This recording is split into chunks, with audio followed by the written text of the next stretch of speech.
Today's broadcast is brought to you by ClassicBaseballBroadcasts.com, your one-stop destination for thousands of authentic, vintage radio game broadcasts, interviews and highlights. Red Barber, Mel Allen, Vin Scully, Ernie Harwell, Kurt Godey are just a few of the Ford Frick Award-winning voices. There are hundreds more that will bring back childhood memories from back in the day when the game was always on. From the crack of the bat to the roar of the crowd, relive the moments that made Baseball America's favorite pastime. Get started for free and step back in time listening to baseball's greatest moments.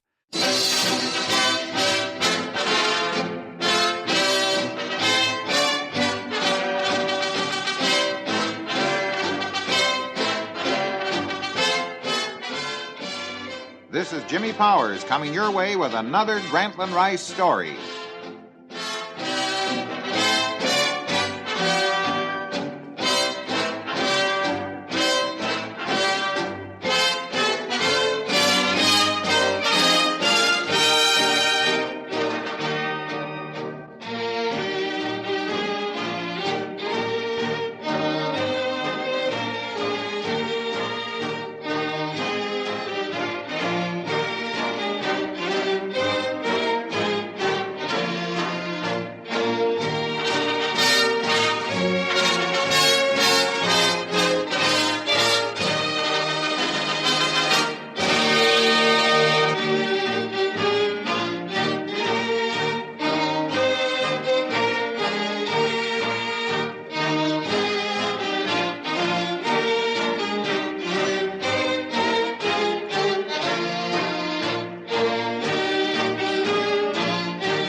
Hi there, this is Jimmy Powers with another chapter from the Grantland Rice story, The Tumult and the Shouting. Today, in first person, I'd like to take you through the 1954 United States Open, the greatest test in golf.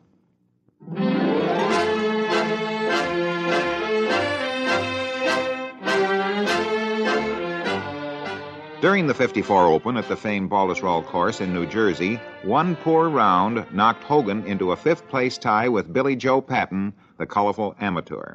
A dark horse won that Open, a fellow with a grim expression and a withered left arm, a product of the public links around his native stamping grounds, Utica, New York. The fellow's name? Ed Furgol, profound believer in the old adage, if at first you don't succeed, keep on shooting. I'd seen Furgol in tournaments around the map since 1945, the year he hit the professional circuit. The first time I saw him must have been during the winter of '45 in Los Angeles. I watched this sharp-featured young fellow hit a few shots from the practice tee and noticed he met the ball like no pro I'd ever studied. He seemed to be doing everything with his right side as contrasted to the strong left side, which practically any good golfer features. Later, I questioned Furgol about this strange manner of hitting a golf ball. "Mr. Rice," he said, rolling back the sleeve of his left arm, "I can't hit a ball any other way." Furgol's left elbow is frozen at something approaching a right angle, and the muscle of the upper arm is non-existent. However, there is nothing the matter with his left forearm, wrist, or hand. When he was a youngster, Furgol fell off a swing in a playground, shattering the left arm. Unfortunately, surgery could do little to correct the break. "That injury knocked me out of football, boxing, even baseball and basketball," continued Furgol. "The doctor told me to try to strengthen my arm, perhaps by swinging a golf stick. That was my only competitive outlet, and I've been swinging ever since." For the following 8 years of tournament play, going into that '54 Open, Ed had average competitive scoring rounds of between 70 and 71. That's real sound golf. But in all that time, the Polish-American athlete had earned less than $15,000 in his biggest year, 1947. "I finally decided the Furgol family needed more security and less rainbow chasing," Furgol told me recently. "I decided to try teaching, but with this cockeyed left arm, well, I wasn't sure how my pupils, if any, would react." The answer came from the Westwood Country Club at Clayton, Missouri, near St. Louis. I've been there for some time now. I've worked hard with my pupils, too, continued Furgol. From the start, I've been an exponent of the do as I say, not as I do school. I haven't forgotten how important a straight left arm is for the average player, if he has a good left arm. But I've worked more with the hand action, which is even more important to a good swing, more important to a good hit. Let me say right here that Furgol really had to beat that ball a country mile at Baldwin. The course measured 7,050 yards, longest layout for an open. Besides, the turf was moist from heavy spring rains. It demanded bold hitting all the way. It was a case of attack, attack. You could never finesse a shot. 8 holes measured 450 yards or more. Long par fours for anybody, including Sam Snead. And it was that fairway shot, the payoff shot to the green, on which Furgol capitalized with his favorite number 3 iron. In my mind, the key to Furgol's victory was that in 72 holes of scorching pressure, he never blew to a 6, where many headliners scattered to 7s. I asked Furgol if he ran into the jitters at any time. Not until the final day, Granny, he grinned. I was clicking along fine until the 7th hole. There I 3-putted. Then on the 8th, another 3-putt green. Walking to the 9th tee, I was steaming. Rounds of 71, 70, 71 to lead the pack, and now this. I hit a good number 3 iron on the 9th that slipped over the green a bit, but I got down in 3. Then I had 9 consecutive pars for the last 9 holes for a 72 and jackpot. Being a sports writer, I've covered the greats, the near greats, the fighters, and the flops down through the years. I've watched them score, yes, and I've watched a lot more fail in the clutch, but not for the lack of trying. To me, Ed Furgol is a shining example of the closing line of a piece of verse I wrote years ago. It ends with, "The game fish swims upstream." Ed Furgol's battle to reach the top is one of those inspiring strokes along the way of the ancient green. It was a long, drawn-out fight in which full faith in himself finally carried Ed to the top. Ed Furgol.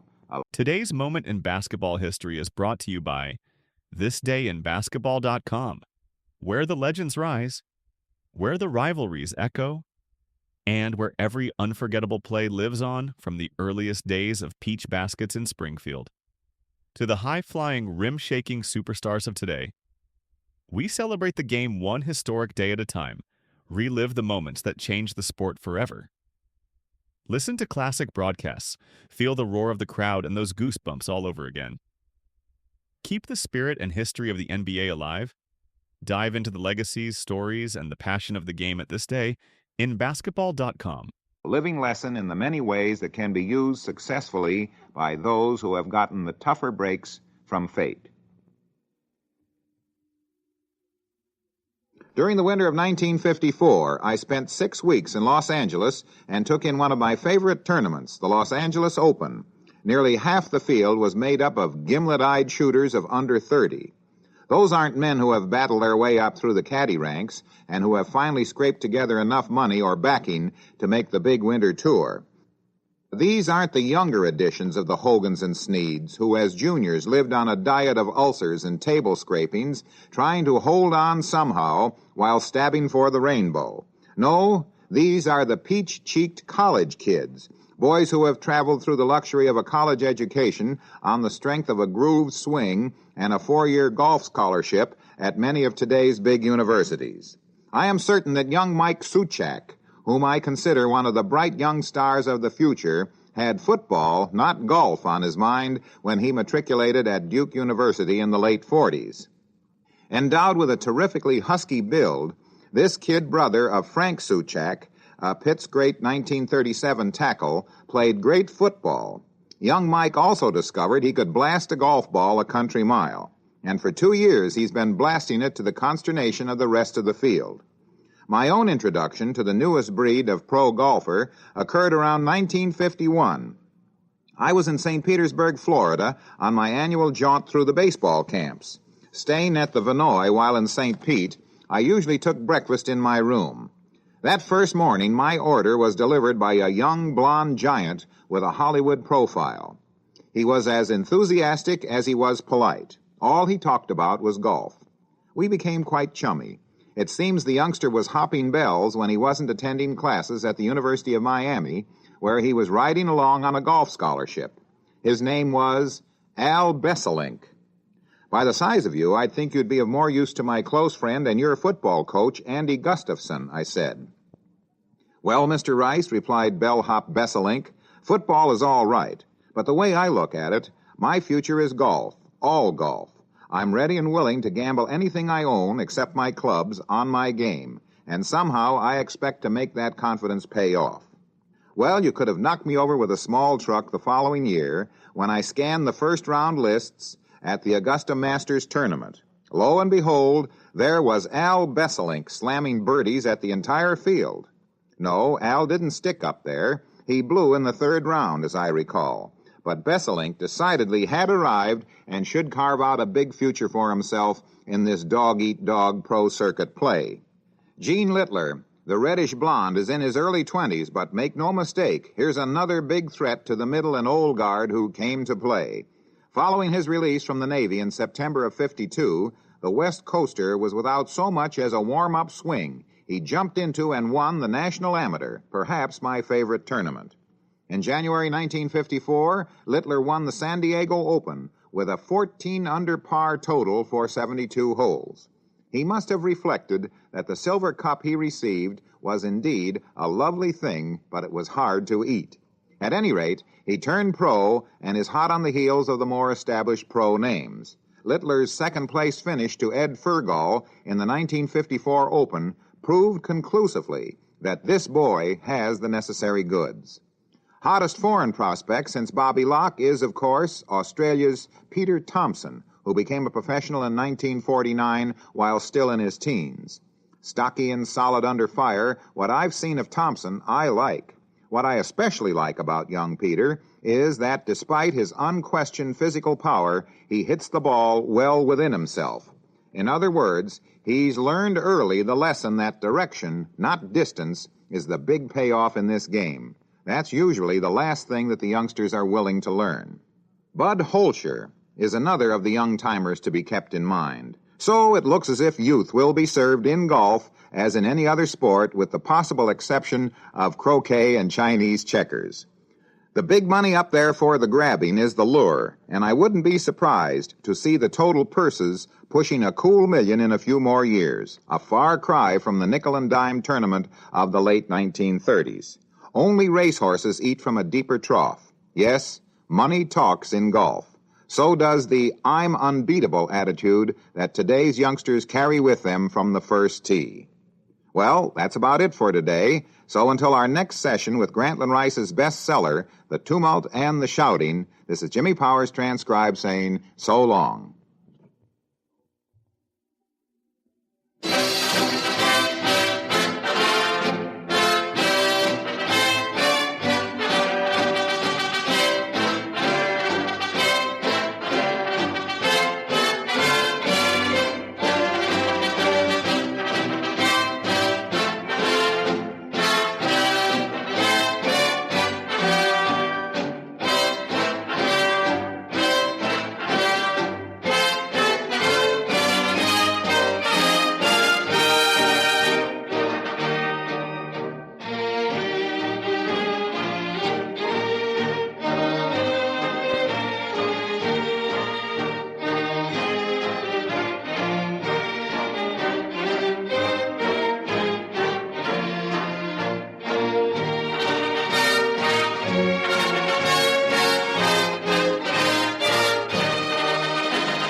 Today's Moment in History is brought to you by thisdayinbaseball.com. celebrating baseball's greatest moments from Doubleday to present day, one day at a time. Listen to classic broadcasts, historic moments, and keep the legacy of baseball alive and explore baseball's great history by visiting thisdayinbaseball.com.